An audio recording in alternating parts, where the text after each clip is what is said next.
আজকে আপনাদের দেখাবো ফটোশপে কিভাবে ছবিতে বর্ডার দিবেন। তো আমরা এটাকে পাসপোর্ট সাইজে ক্রপ করে নিই। আমার পাসপোর্ট সাইজের মেজারমেন্টটা দেওয়া আছে, তো আমি এটাকে ক্রপ করব। পাসপোর্ট সাইজে ক্রপ করে নিলাম। এখন আমরা এই টুলটা ব্যবহার করব। এটা হচ্ছে রেক্টেঙ্গুলার মার্কিং টুল।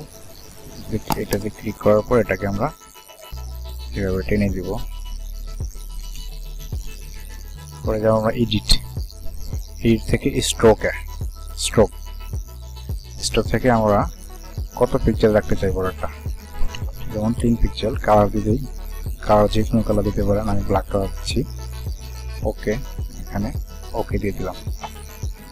এখন ছবিটা কিন্তু অলরেডি বর্ডার হয়ে গেছে। তো এটা যদি আমরা একটা নতুন পেজে ওপেন করি, নতুন একটা পেজ নেই, নিউ পেজ, এর সাথে একটা পেজ নিলাম।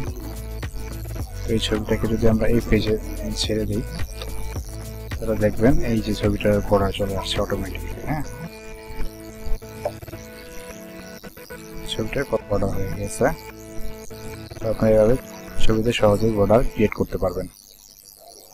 ধন্যবাদ সবাইকে।